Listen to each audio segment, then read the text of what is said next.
All right, lace them up sports. Let's go. Let's go. The LA Sports Roundup Podcast.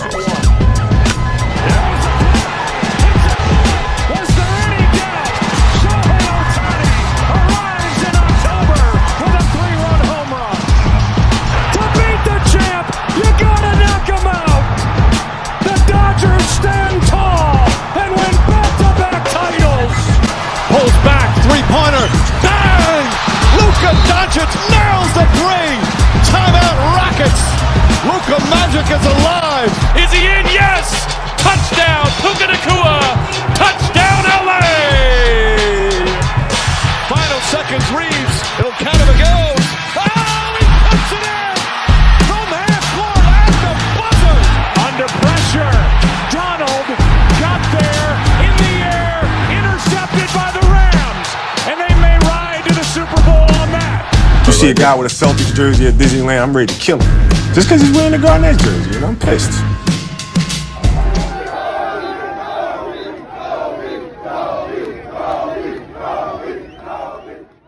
What is up, everybody, and welcome to the LA Sports Roundup Podcast. I am your host, Mike Andrade. I hope you guys enjoyed our brand new intro that I put together. That's going to be our official intro going forward for the LA Sports Roundup Podcast. Hope you guys enjoy as much as I did. And lots to get into today, guys. We have a lot on the docket. We're going to be going over everything the LA Lakers have been doing in free agency so far. Not only that, what the rotations are going to look like and possible moves going forward for the Lakers. Also, is Aaron Donald coming back to the Rams? Everything looks like it's going in motion in that way. Aaron Donald possibly coming back to the Rams.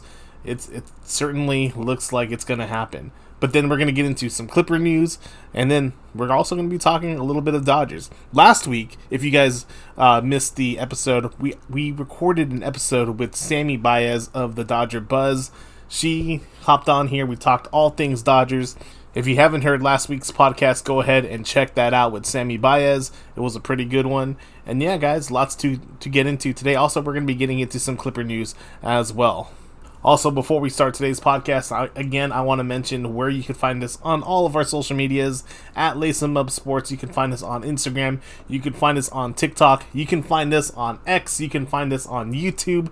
You can find us where you're listening, where all the podcasts will be displayed, Spotify, Apple Podcasts.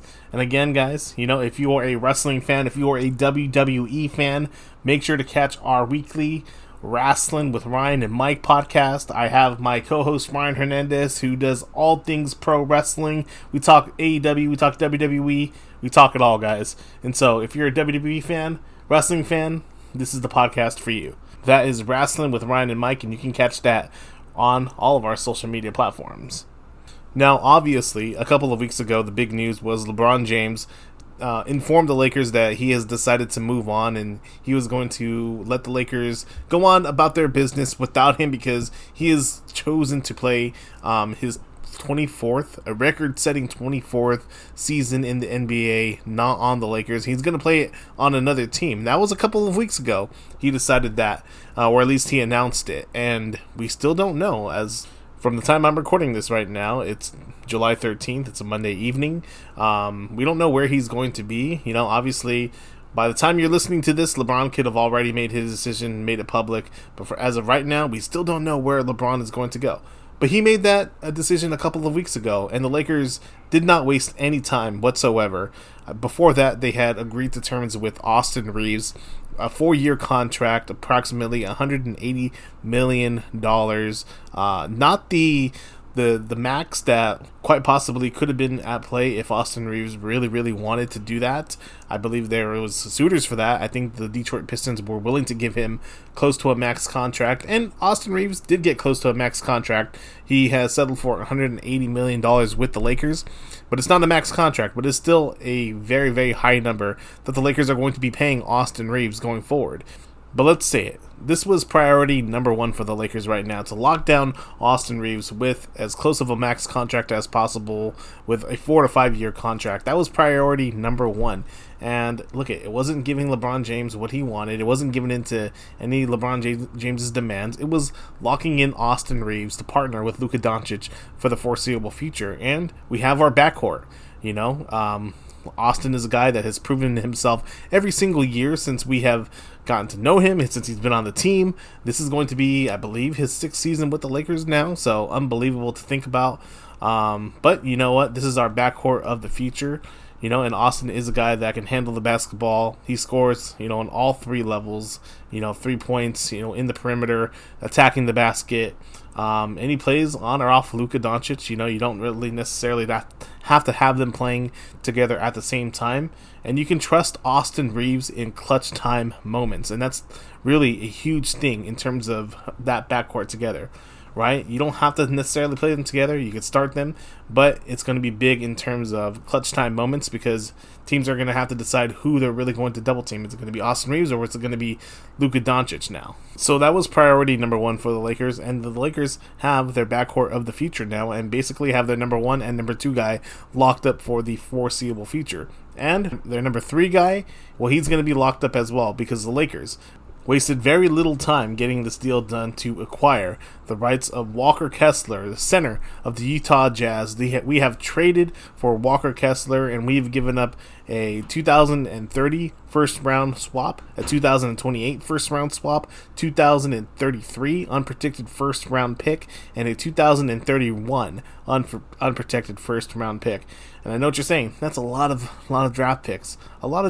And yeah, it is. But you're acquiring one of the best centers in the league and pairing him up as our number 3 guy to pair along Austin Reeves, to pair along Luka Doncic. He's our number 3 guy, and it's going to be a perfect fit for him coming onto the Lakers and fitting himself in that role as our defensive big, that anchor that the Lakers need, the defensive anchor where Austin Reeves and Luka Doncic don't necessarily have to be perfect on defense.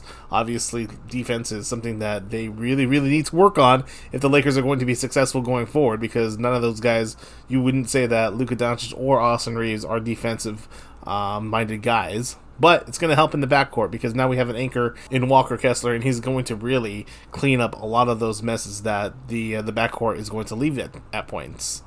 Not only that, but he is going to be producing a lot of rebounding. He's a lob threat, a rolling lob threat, and he's someone that doesn't require the offensive touch.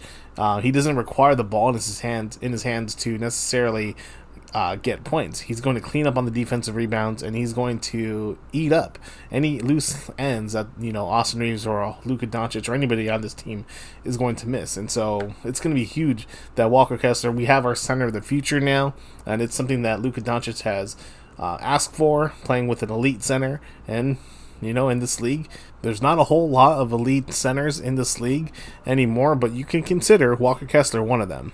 Losing the draft picks is somewhat a detriment to the Lakers, because draft picks, more than any time in the history of the NBA, in the history of the league, draft picks are considered so much of a valuable asset in terms of what teams can offer in terms of trades and flexibility. Having draft picks, and also just the simple fact that if you have draft picks and you select on these guys, you can build a core. Look at the Oklahoma City Thunder. Look at the San Antonio Spurs. They're building their core off of selected draft picks, and so fitting into a culture is huge when you can just build upon it every single year. That's not to be forgotten about. But I feel like with the Lakers, yes, they did give up a lot in terms of assets for draft picks, but the Lakers in this league, we've seen it. You can acquire draft picks. Now it's going to be very hard. You're going to have to give up an asset back, but you can get back on track in terms of second round draft picks and having a little bit more collateral in that range. And that's exactly what they did when they have traded, presumably, what was going to be the backup center, DeAndre Ayton. They traded him to the Washington Wizards for forward Jaden Hardy, who averaged 12.6 points and 1.7 rebounds for Washington last season. But more importantly, he can shoot 44% from field goal percentage and 42% from the three-point range.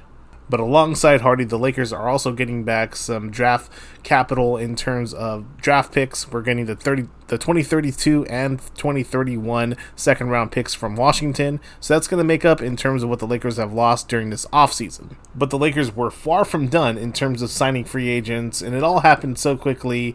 Onto the guards now. The Lakers have signed backup guard Colin Sexton. They have signed him to a 2-year, $19.2 million deal. So with that, he is going to be our backup point guard in terms of backing up Austin Reeves and sometimes backing up Luka Doncic. And that is not a bad backup to have whatsoever. Colin Sexton, he is a really, really nice addition, and he brings downhill scoring, he brings speed, he brings toughness, and he's going to be a guy that you could plug into the starting lineup at times when guys are hurt or out, whatever the case may be. He's going to be a reliable guard in terms of starting him at the point guard position from time to time during the regular season.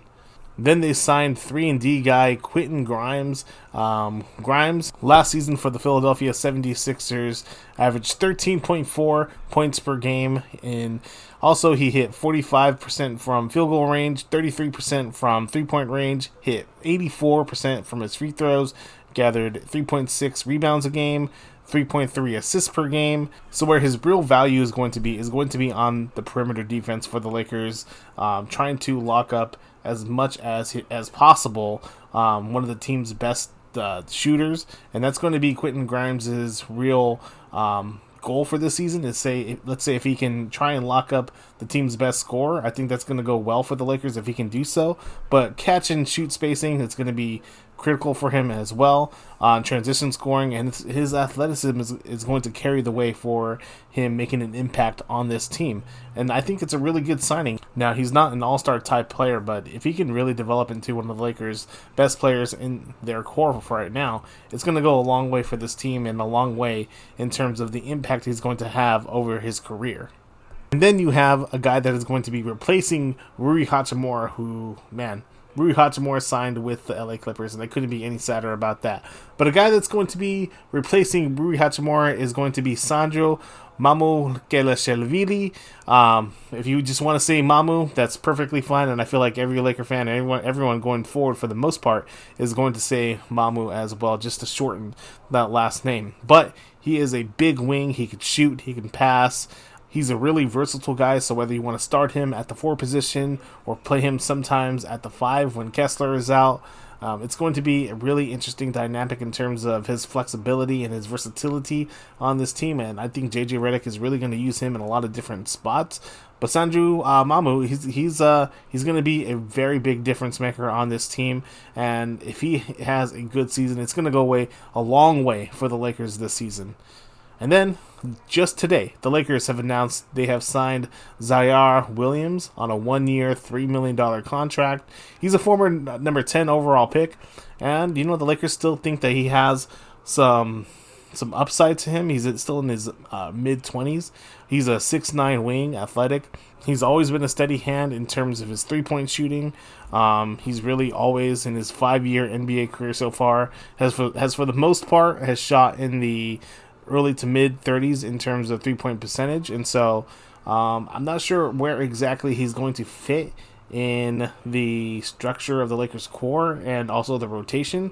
He's probably going to be an end of the bench type player to start the season, but if injuries start to happen, you could definitely see him in the starting lineup at points, and it's not a bad get if there is going to be injuries at some point in the season, plugging him in wherever you need him. Now, there's 2 guys here that could be very expendable for the Lakers. One is Jared Vanderbilt. Vanderbilt, he's in the 3rd year of a 4-year, $48 million contract extension that he signed after the 2023 playoff run. And so Vanderbilt, look, in 2023 when he signed that original 4-year deal, he was basically a part of the starting lineup as the Lakers' key small forward. He was starting all throughout that playoff run, and the Lakers really looked at Jared Vanderbilt as a guy that they needed to lock up for the future. At that time, if you remember, he was causing havoc on guys like Steph Curry and John Morant. Him and Anthony Davis together just really harassing offenses around the NBA. And it looked like Jared Vanderbilt was going to be a key guy for the Lakers going forward for years to come. But then he got hurt the following season, and then he came back, but then got hurt again. I think he had 2 knee surgeries. He might have had a shoulder injury in between. And it just, when he was suffering through those injuries, he didn't even play during the 2024-25 season. I think coming back, he just wasn't the same player after those 2 seasons where he was hurt and he just didn't play. And he hadn't been the same player since. We've seen his ability in very small snippets, and some of it has been, look at just that he's not the same player anymore, and it's also that Coach JJ Redick has kept him almost at the end of the bench for the better part of 2 seasons. But to say it nicely, Jared Vanderbilt has not lived up to the contract he signed. And if you think about the money that he is still owed, $12 million this season, and I believe $12 million as he holds a player option going into next season, that is dead money that the Lakers have in Jared Vanderbilt, and they desperately need to get off of that contract in any way possible in terms of finding a trade. The problem with that is that Jared Vanderbilt's trade market is almost depleted. Now the Lakers have had their eyes on bringing in a guy like Jonathan Kuminga, former ex-Warrior, a guy that has had plenty of upside, is only still 23 years old, and is still considered very, very young, and could still have a lot of upside in terms of him producing in the NBA. He's an ex-Warrior. He just played last season with the Atlanta Hawks. The Lakers have their eye on bringing him in terms of fulfilling that starting power forward spot. But the Lakers are out of cap space. They can't directly sign him. So in order to get Jonathan Kuminga, the Lakers need to be able to create some cap space in terms of trading away dead money. And Jared Vanderbilt would be the perfect player in terms of slotting him into that sign-in trade with Kuminga to the Atlanta Hawks and acquiring Kuminga through that sign-in trade. Now, it's obviously going to take a lot more than, maybe not a whole lot more than Vanderbilt, but it's going to take at least a little bit more than Vanderbilt because of the money situation. The Lakers are out of cap space, so that's going to make it really, really difficult. But if they can somehow slot Jared Vanderbilt's contract into that sign-in trade to acquire Kuminga, I think that would be a tremendous coup for the Lakers in terms of getting off of Jared Vanderbilt's dead money and bringing in a guy that has a lot of upside in Jonathan Kuminga. Also, a guy that the Lakers, kind of need to separate themselves from, sever the ties from, is a guy that had a lot of upside when the Lakers selected him in the first round in 2024. That is Dalton Knecht. Dalton Knecht had so much potential in terms of his offensive prowess, his 3-point shooting prowess, and people were thinking this guy was going to be the next Klay Thompson for the Lakers. And if he was the next Klay Thompson, it was only in that one preseason game where he went off for like 40 points. And that's been it, because since the original trade where we offed him to Charlotte in order to bring in Mark Williams. It was Mark Williams. That was when we did the Luka Doncic trade, and then we traded away Anthony Davis, and then we made a trade to Charlotte, sending Dalton Knecht to Charlotte to bring in a center, Mark Williams. But then that got nixed because of Mark Williams. His physical came up, and the Lakers did not like what they saw in terms of his injury status and prior injuries, and the Lakers decided to not go through with the trade. And so Dalton Knecht, ever since he was brought back to the Lakers and that trade didn't go through, his confidence has been shot way down, and he has been nothing what the Lakers and Lakers fans thought he could be. And even last season was a dead year for Dalton Knecht. You think maybe he just needed to get over that initial shock of that trade. But no, last season he was barely in the rotation. He didn't even play himself when he did have minutes. He didn't impress the coaching staff enough for them to consider him into a legit role in the rotation. Now, if the Lakers can somehow get off of his contract as well and maybe bring in more draft assets in terms of just clearing up his money, getting some draft capital back, I think that would be great. Or if they wanted to slot him into the Kuminga sign-in trade, I think that would be excellent. Then you can keep a guy like Vanderbilt that could still play some good defense. You slot off Dalton Connect, and then there you go. You have Kuminga, you have Vando there to kind of clear out the end of the rotation. One last guy that the Lakers are kind of rumored to bring in is PJ Washington, but again, the Lakers don't have any cap room. They don't really have the assets to go forward. If they're going to bring in anybody, it would be a Jonathan Kuminga. So bringing in a PJ Washington type, although it would be great to fit him in at the end of the rotation. In terms of power forwards, I just can't see how they could bring in PJ Washington right now during the summer. It could be something that could be a possibility during the trade deadline or going forward into the season, but as for right now, I just don't see how they could bring in a guy like PJ Washington. Alright guys, let's shift things over into the other team in Los Angeles, because the Clippers have quietly become the biggest storylines of the NBA offseason, and not just because they're players they have added. The biggest headline surrounding the Clippers is the reported blockbuster trade that would send Kawhi Leonard back to the Toronto Raptors, the franchise where he won the 2019 NBA Championship and Finals MVP. It's a move that almost feels like it's a full circle moment. 7 years after bringing Toronto its only NBA title, Kawhi appears to be headed back north of the border. But there's a catch here, okay? So the trade really hasn't been made official by the NBA.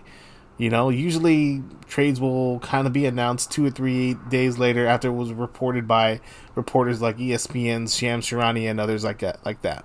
But the Clippers and the Raptors have reportedly agreed to a deal on June 30th centered around Kawhi Leonard, and the NBA essentially hit the pause button on it. The league informed Toronto that the transaction will remain on hold until ongoing investigations into the Clippers is completed. Now, as I've talked about a lot of times here on this podcast, it all stems from an investigation that began last September after reporting from journalist Pablo Torre alleged that Kawhi Leonard received $28 million in an endorsement deal through a company called Aspiration, an environmental financial company that has financial ties to Clippers owner Steve Ballmer. The allegation is that the endorsement wasn't a traditional marketing deal. It wasn't, but instead functioning as an additional compensation that allowed the Clippers to circumvent the NBA salary cap. The Clippers organization and owner Steve Ballmer have vehemently denied that any of these allegations are true.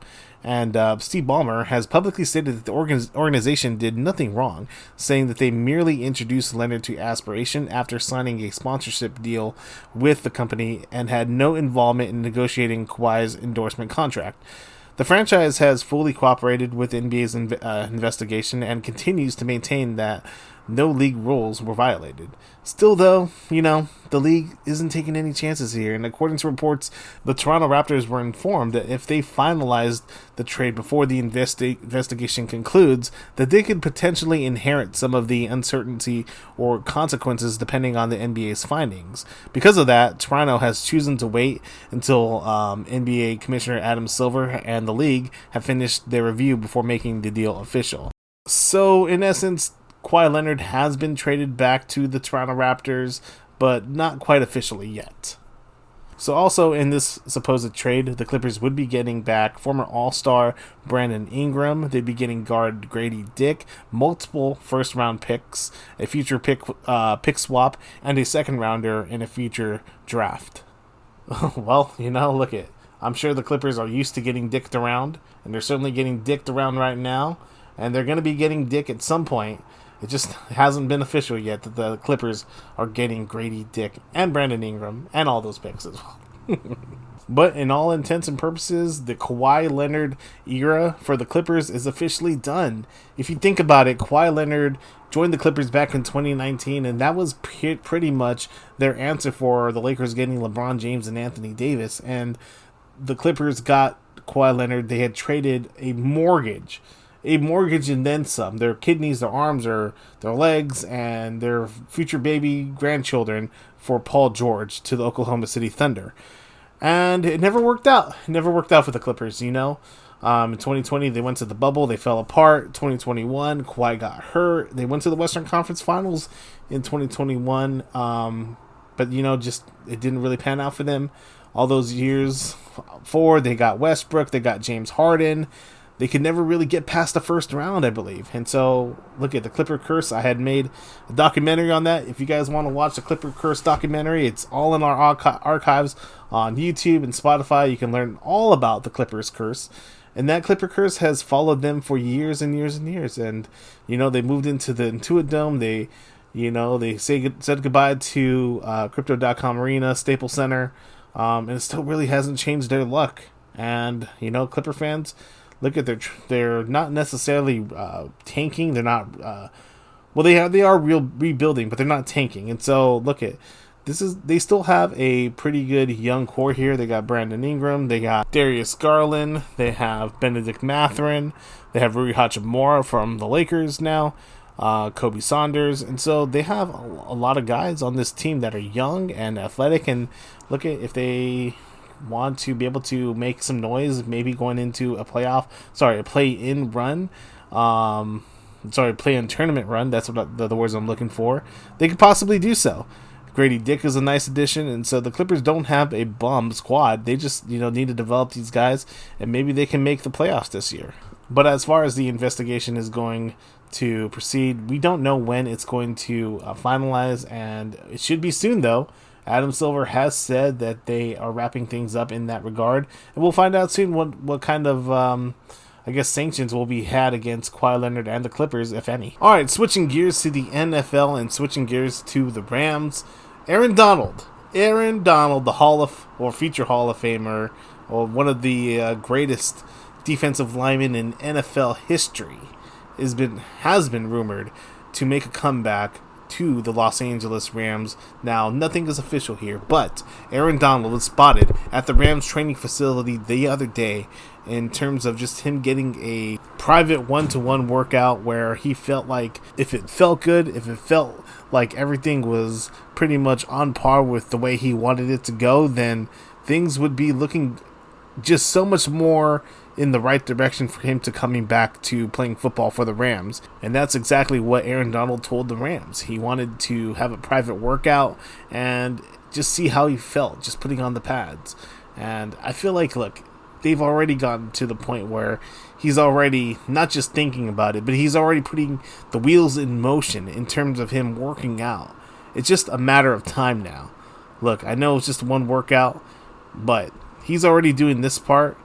There's no way that he's not coming back out of retirement to play for the Rams. There's no way that's not happening. Where there is smoke, there is fire. And the fact that they have gotten to this step already, it's just a matter of time now where both sides are going to come to an agreement. And it's not about money. It's just about how comfortable does Aaron Donald feel about putting on the pads one more time for the season and finding the fire and the passion to get it done.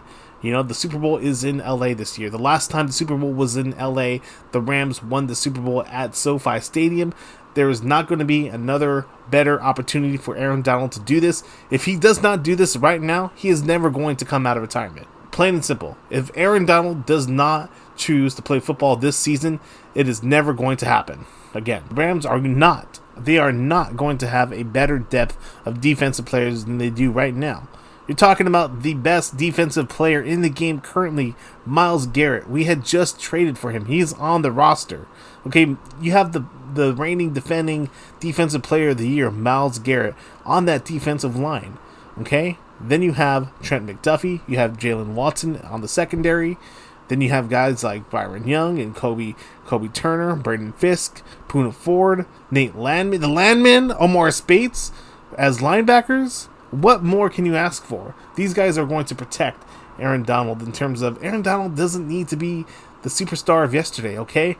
All he needs to be is Aaron Donald just creating a wreckage when he sees fit, okay? And that's all we need from him. He doesn't even need to play every single game. He doesn't even need to be out there every single snap. The rest of these guys are going to handle business, okay? Myles Garrett, he's going to be the anchor of this defense. All we need Aaron Donald to do is just be that closer of games. Getting that last second, that game-winning sack, because attention's going to be on Myles Garrett. Attention's going to be elsewhere, and if it is on Aaron Donald, then he's going to be protected by all these other guys like Landman and Braden Fisk, Kobe Turner. they're all going to have their moments. And I feel like right now, if Aaron Donald doesn't choose to play football, it's not going to happen. They're not going to have a better roster than what they have right now. And the opportunity to win a Super Bowl is not going to be better. And that's just on the defensive side. Look, we still have the reigning defending offensive MVP in Matthew Stafford, Devontae Adams, Puka Nacua, Kyron Williams, Blake Corum. Okay? You cannot get a better offensive output than what we have right now.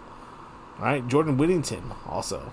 These guys are going to make a huge difference on the offensive side. And it's not, look at, in terms of just this team, it's not going to be a better fit for Aaron Donald any other time than now. That's all I got to say. All right, last but not least, the Dodgers are sending 5 players to the MLB All-Star Game, and they're going to be visiting President Donald Trump in the White House coming up very soon. And one particular Dodger, Kike Hernandez, had decided he is not going to join the team when they visit President Trump in the White House coming up on July 23rd. A quote from Kike Hernandez saying that it's going to be hard to be in 2 cities at the same time. If I was active, probably wouldn't have gone anyways. Him being not active, meaning that because he has been on the injured reserve mostly all season. He played 1 game dealing with offseason surgery, and then he came back and sprained his oblique. And so he's been out basically all season long. He hasn't been active. But Kike Hernandez hasn't been a guy that is necessarily going to be quiet on certain subjects and issues. Hernandez has expressed support for immigrants in Los Angeles, and through social media has been anti-ICE throughout the community in Los Angeles. Dodgers skipper Dave Roberts, he chimed in on Hernandez's choice not to visit the White House, and he said this: "I'm sure a lot of guys are going to participate and be there, and this is an individual choice," Roberts said, "but I do expect a lot of our guys to be there. This took a long time to get both sides together, and honestly, I've always said my company line, my personal line, is I hope that we get this invitation every year, because that's the goal. That's the goal, to win a championship, to get this invitation to the White House. And I'm not a politician. I'm doing something that teams have done for decades, and so that's where I stand, really. I'm a baseball coach. That's what I do." That's Roberts, definitely his opinion, and I think that's the right opinion to have. Look at whether you stand right, whether you stand left, and I've talked about this before, whether the Dodgers, it was right for them to go to accept an invitation to the White House. I've talked about this before on the podcast, and really my take is whether you stand left or right, really this is about sports, it's about tradition, and people hate Trump. A lot of people hate Trump, deservingly so. And that alters their view in terms of visiting the White House. And that's, if they choose not to do so, that's their opinion, that's their choice, and you got to respect it. If they do go and follow tradition, you got to respect it as well. The Dodgers have earned the right to go to the White House, and whether they choose to go or not, you got to support them in that, because they are the World Series champions. And people may say that's a cop-out answer. I really don't think so, because I really like to keep politics and sports separate. That's just my personal choice. I know a lot of people want to intermix the two, and that's their opinion as well. A lot of people have different varying opinions on the Dodgers, especially from back then when the Dodgers, had took over Chavez Ravine and basically kicked a lot of immigrants to the side in terms of building Dodger Stadium, and look, a lot of people can point to different things from the past to criticize the Dodgers and criticize baseball. That's all well and good, whatever, that's their opinion. Look, I just want to keep the baseball the baseball. Okay, if you want to go to the White House and celebrate your World Series championship win, you have more than a right to do so, because you are the champs. And so, you can't criticize Kike Hernandez for choosing not to go. That's his own personal right, and he's still beloved here in Los Angeles, and he's always going to be a beloved member of the Dodgers community, Dodgers roster, and people are going to love him forever for being a part of the back-to-back defending World Series champions. And so, that's just my opinion. You take it or leave it, or you look at, hey, if you disagree with me, you can always comment down below on all the comments on social media, on the social media pages, okay? So if you disagree with me, that's okay. Just write it down below. I won't get offended, I promise. But alright, guys, that's going to do it for today's podcast. I want to thank you guys again for your continuous support in listening to all of our podcasts, all of our content on Lace 'em Up Sports Media. And look, guys, I want to thank you guys again for coming in, joining us.